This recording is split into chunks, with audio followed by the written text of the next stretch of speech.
무교절 이런 제목으로 오늘은 특히 무교절에 대해서 말씀해 볼까 합니다. 무교절은 마차예요. 마차. 맴, 차 대 해.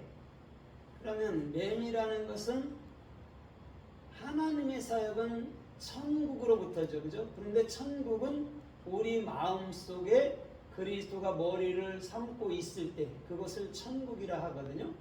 그래서 하나님의 사역은 우리 마음으로부터서의 진리에 깨우치는 거예요. 그것을 천국이라고 얘기한단 말이에요. 그걸 샤마임, 하늘나라, 그것을 쉔, 이름 이렇게 얘기해 주는 거예요. 그 다음에 차대는 뭐냐면 그 십자가의 그 나무, 선악의 나무에서 예수와라는 나 자신이 십자가에 죽고 또한 그리스도라는 나 자신이 새롭게 부활되는 것을 차대라고 얘기해 주는 거예요.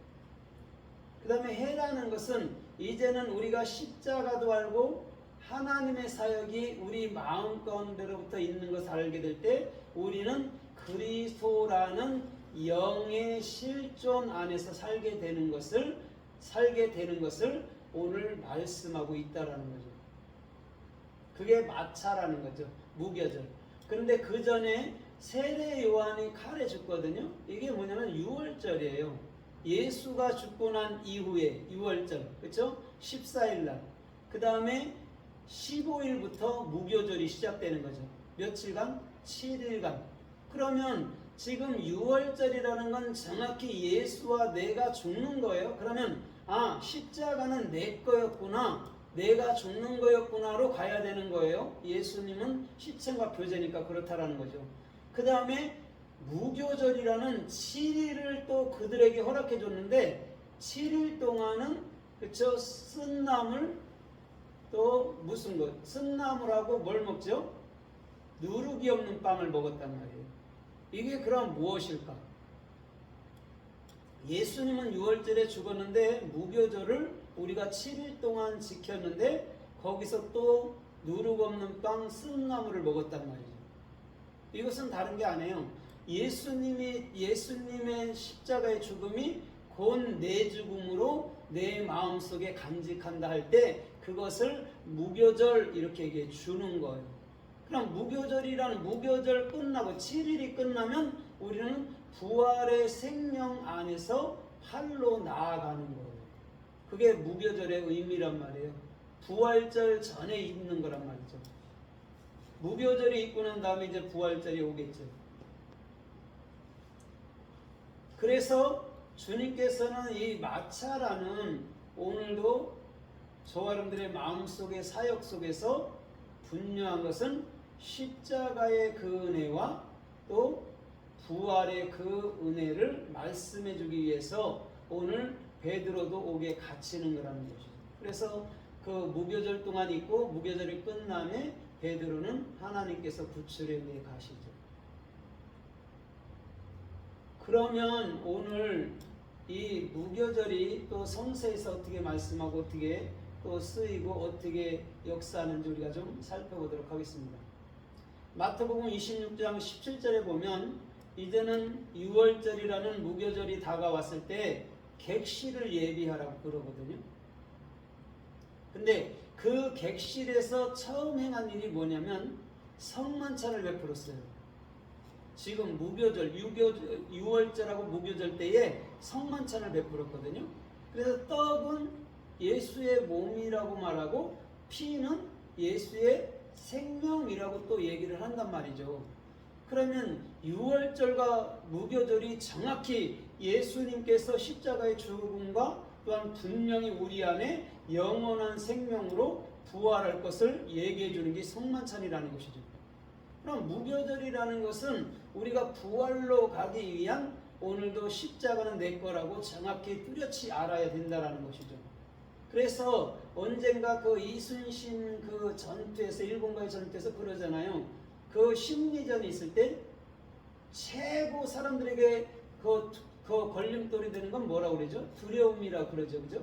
근데 두려움이 내게만 있는 게 아니고 상대방 일본 적군에게도 있다라는 거예요. 똑같이 있다라는 것이죠. 그런데 그것을 어떤 방식으로 몰아내느냐에 따라서 전쟁은 승패가 이미 갈렸다라는 것이죠. 이순신은 그걸 알고 있었고 이미 그 마음속에 세팅된 게 있었죠. 그렇죠? 그 세팅된 것으로 인해서 그들을 물리칠 수 있는 힘이 있다라는 거죠. 내게 자꾸 두려움이 임하는 것은요, 분명히 예수 이름으로 쫓아내라고 우리 주님께서 사인해 주는 거예요. 그래서 두려움에 잡히면 안 되고 두려움을 평강으로 바꿔서 늘 기뻐하고 즐거워하는 그런 중심 속에서 살기를 주님의 이름으로 부탁드립니다. 그래서 고린도전서 5장 7절에는 이렇게 말씀하고 있어요. 너희는 누룩이 없는 자들이니 그렇게 얘기해 준단 말이에요. 그러면서 새 덩이 떡이 되기 위해서 너는 뭐라고 그래요? 6월절 그 어린 양이 너희를 위해서 희생했느니라 이렇게 말씀해 줘요. 그런 거로 8절에 뭐라고 그래요? 너희는 누룩 없는 거룩한 빵을 참된 신실함과 진실함 안에서 먹으라라고 얘기해 주고 있단 말이죠. 우리는 누룩이 없는 자들이라고 분명히 얘기했습니다. 이건 누룩이라는 게 원래 쥐매거든요. 쥐매. 그런데 그건 무슨 말이냐면 인간의 생각을 얘기해 주고 있는 거예요. 인간의 생각이 있으면 남아있으면 천국이 되지 못하죠. 그래서 내 마음속에 있는 누룩을 내 생각, 내 자아를 제거해 버릴 때 우리는 거룩한 빵, 부활의 그리스도가 된다라고 분명히 그 고린도전서 5장 7절로 8절에 사도 바울은 말씀하고 있다라는 것이죠. 그럼 무교절이라는 게 결국 뭐죠? 부활의 생명이 우리 안에 들어오는 것을 사도 바울은 말씀하고 있다라는 것이죠. 그래서 이사야서 66장 11절에 보면 이렇게 말씀하고 있어요. 거기는 너희가 그녀의 젖을 빨며 그녀로 인해서 즐거워하리라 이렇게 얘기해 주고 있단 말이에요. 거기서 젖을 빨다 할 때가 지금 마차예요. 무교절이란 말이에요. 그럼 아이들이 젖을 먹는 목적이 뭐죠? 자라가기 위한 거죠. 그죠? 그러면 자라간다라는 의미가 정확히 뭐냐면 젖이라는 거는요, 십자가의 그 부분까지라는 거죠. 거기서 더 장성하기 위해서는 이제는 단단한 식물인 밥도 먹고 고기도 먹고 식물들도 먹어야 된다는 것이죠.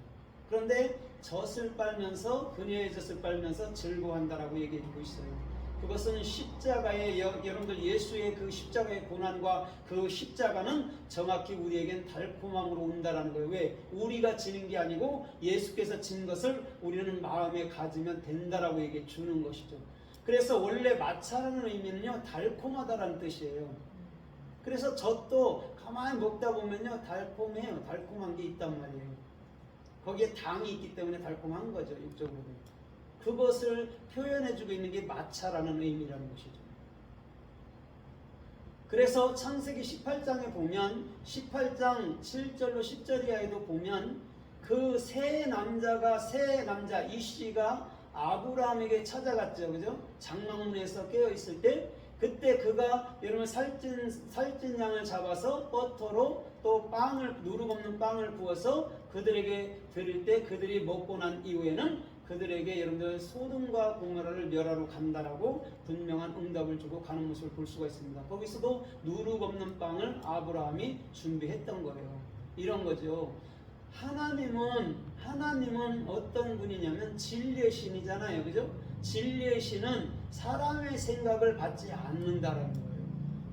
하나님의 말씀만을 받는다라는 거죠. 그게 누룩 없는 빵 또한 양을 잡아서 그들에게 드릴 때 먹고 그들을 축복하면서 떠나는 모습을 볼 수가 있다는 거죠. 그게 무교절의 정확한 의미라는 것이죠. 그래서 무교절이라는 것은 누룩 없는 빵과 쓴나물을 먹는 거예요. 왜? 그 고난기간에 7일이라는 고난기간에 나아만처럼 7번 물에 잠기는 것처럼 말씀을 반복해서 묵상함으로 이게 다 내 말씀이고 이게 내 안에서 다 부활돼야 되는 말씀이구나를 정확히 깨우칠 때 우리는 팔로 나아간다라는 것이죠. 그게 무교절의 정확한 의미이기도 하다라는 것이죠. 그래서 창세기 19장 3절에도 보니까 그 롯은 또 서돔 성문에서 깨어있단 말이죠. 거기는 두 천사가 갑니다. 거기는 천사라고 그래요. 멜라크라고 얘기한단 말이에요. 아브라함 때는 이쉬라고 얘기해요. 새 남자라고 얘기하는데 거기는 천사라고 얘기한단 말이에요. 여기서 이쉬라는 새 남자는 뭐냐면 정확히 진리를 내 마음속으로 가진 자, 그리스도가 된 자들을 말해주는 거예요. 그럼 우리 주님은 우리가 상상하는 그런 천사를 얘기하려고 그러는 게 아니고 진리를 가진